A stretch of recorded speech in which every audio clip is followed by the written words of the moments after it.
Nous parlons également de cette réunion du bureau suivie de la conférence des présidents au Sénat. Les travaux étaient dirigés par le président de cette institution et portaient sur les questions de fonctionnement ainsi que les travaux législatifs. La presse du Sénat pour nous instruire. Elles sont certainement les deux dernières réunions statutaires, à l'heure où le Parlement s'apprête à boucler la première session ordinaire 2018. Réunis autour du président de l'institution, le docteur Lucie Milébou Aubusson épouse Mboussou, les membres du bureau du Sénat se sont retrouvés pour plancher sur les questions inhérentes au fonctionnement de leur administration à la faveur de la traditionnelle réunion du bureau.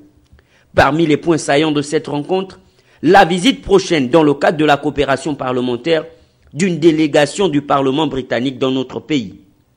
Prenant la parole à ce sujet, le président du Sénat s'est fait fort d'interpeller l'ensemble du bureau quant aux dispositions à prendre en vue de la préparation de cet important événement et ainsi œuvrer à sa réussite la plus totale. Autre sujet évoqué, le réaménagement de responsabilités au sein de certaines commissions du fait de l'indisponibilité constatée de leur président. Ces indisponibilités, dûment justifiées du reste, devront, comme l'ont rappelé les différents intervenants, être comblées pour des raisons d'efficacité dans le travail législatif.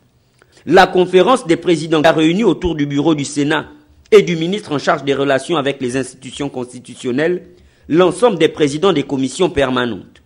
Outre les questions liées au travail législatif, cette rencontre autour du ministre en charge des relations avec le Parlement a été l'occasion d'évoquer le comportement déviant de certains agents de force de l'ordre, dont les pratiques en matière d'interpellation des détenteurs du pouvoir du peuple foulent aux pieds les principes en la matière. Ce, à la suite de l'interpellation il y a quelques jours d'un membre du bureau du Sénat. Il faut signaler qu'à la suite de ces deux réunions statutaires, la séance plénière du Sénat s'est tenue dans la salle Jean-Hilaire Obam du palais Omar Bongo Ndimba. 13 textes étaient soumis au vote des sénateurs, repartis autour de 5 différentes commissions. Les membres du gouvernement concernés par les 10 textes étaient présents dans la salle.